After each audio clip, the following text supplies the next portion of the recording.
nama saya Marcelino Lalata dari kelas 4I3. Pada saat ini saya akan melakukan presentasi mengenai HCI 5. Di sini ada materi yaitu Design for Collaboration and Communication, yaitu merancang untuk kolaborasi dan komunikasi adalah proses yang kompleks dan melibatkan banyak faktor yang harus dipertimbangkan untuk mencapai tujuan yang diinginkan. Berikut ini adalah beberapa materi yang dapat membantu kita dalam merancang kolaborasi dan komunikasi. Yang pertama, memahami kebutuhan kolaborasi dan komunikasi.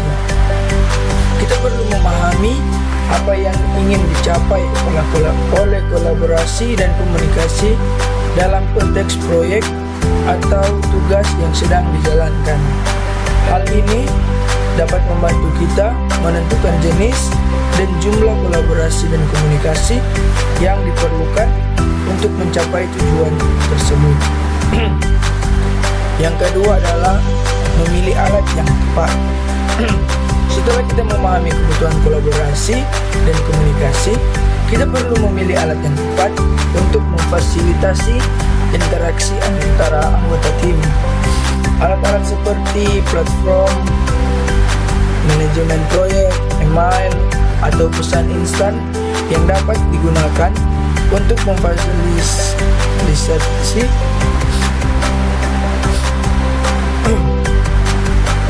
Yang ketiga yaitu mempertimbangkan jadwal dan lokasi.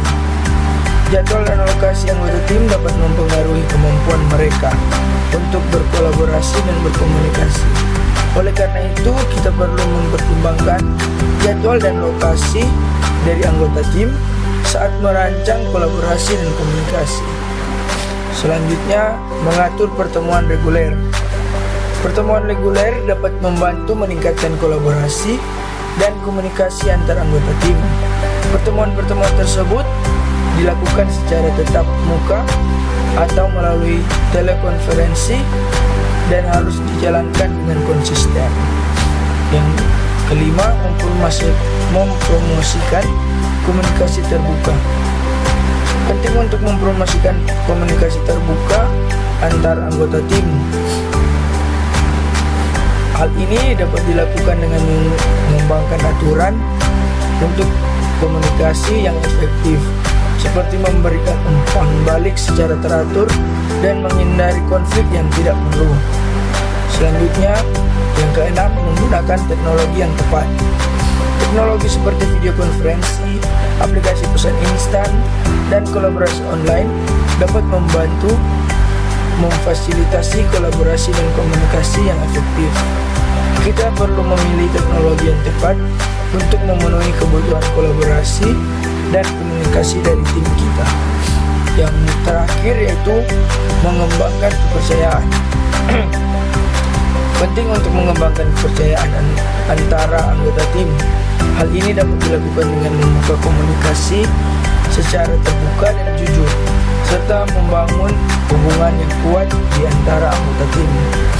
Jadi kesimpulan saat ini yaitu kita perlu mempertimbangkan berbagai faktor yang dapat mempengaruhi keberhasilan proyek atau tugas yang sedang dijalankan, yaitu dengan menggunakan alat yang tepat, mengatur pertemuan reguler, mempromosikan komunikasi terbuka, menggunakan teknologi yang tepat, dan mengembangkan kepercayaan.